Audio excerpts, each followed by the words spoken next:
Good morning students. Welcome to IBM International Public School. Take out your Hindi language books and copy. Today's topic is आज का हमारा प्रकरण है कारक के प्रकार। पिछली कक्षा में हमने आपको कारक के बारे में बताया था कि संज्ञा या सर्वनाम का जो किसी दूसरी संज्ञा से, सर्वनाम से या क्रिया से संबंध बताते हैं उन्हें हिंदी व्याकरण में कारक कहा जाता है। आज हम कारक के प्रकार पढ़ेंगे, यानी टाइप्स। कारक के 8 प्रकार होते हैं: कर्ता कारक, कर्म कारक, करण कारक, संप्रदान कारक, अपादान कारक, संबंध कारक, अधिकरण कारक एंड संबोधन कारक। सबसे पहले आप समझिए कर्ता कारक क्या होता है। कारक के प्रकार पढ़ने से पहले आपको ये पता होना चाहिए कि क्रिया क्या होती है। जिस शब्द से किसी काम का करना या होना पाया जाए उसे क्या कहते हैं? क्रिया कहते हैं। तो जो भी क्रिया करने वाला होता है, जो भी काम करता है, उस काम को करने वाला व्याकरण की भाषा में कर्ता कहलाता है। तो जो भी क्रिया वाक्य में हो रही है उस क्रिया को करने वाला क्या कहलाएगा बेटा? कर्ता। तो अमित ने पत्र लिखा, इसमें कर्ता कौन है? अमित। तो ये किसका उदाहरण हो गया? कर्ता कारक का, क्योंकि जो पत्र लिखने का काम हो रहा है, जो क्रिया हो रही है, उसे करने वाला अमित है। तो यहाँ पर हमारा क्या हुआ? कर्ता कारक। अंडरस्टूड? दूसरा हमारा है कर्म कारक।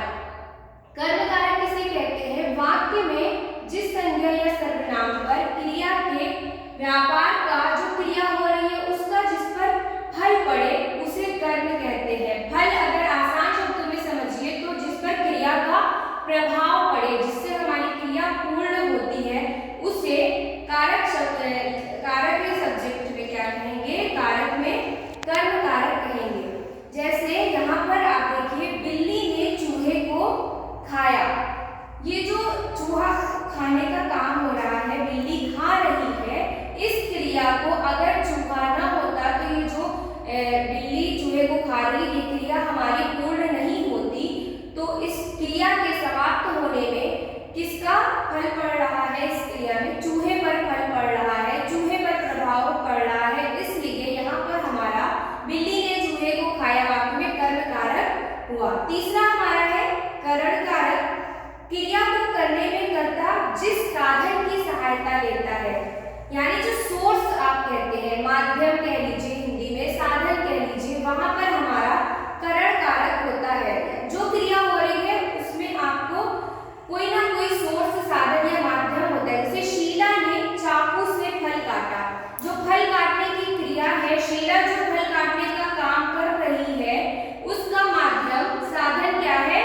चाकू है। चाकू से काट रही है, तो यहाँ पर जो चाकू से है वो हमारा क्या हो गया?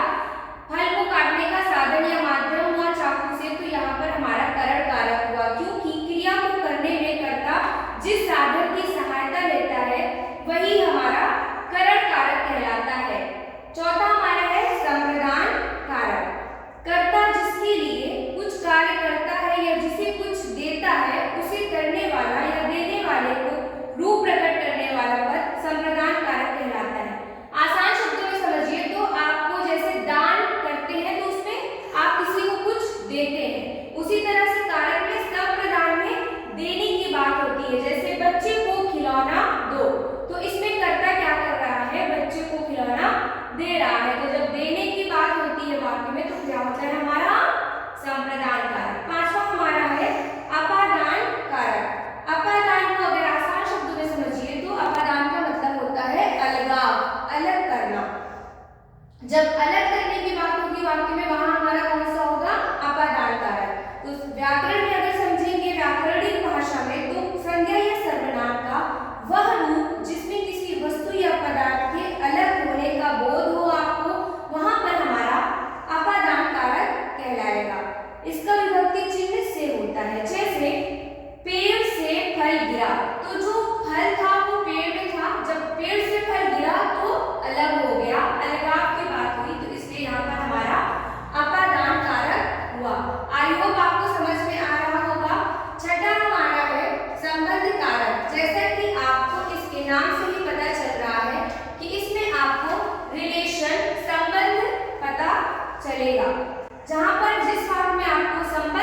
बोध हो वहां पर संबंध कारक होगा।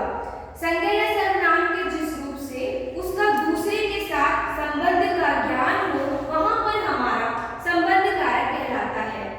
जैसे यह मेरी पुस्तक है, ये जो पुस्तक है उसको आपने किससे संबंध जोड़ा?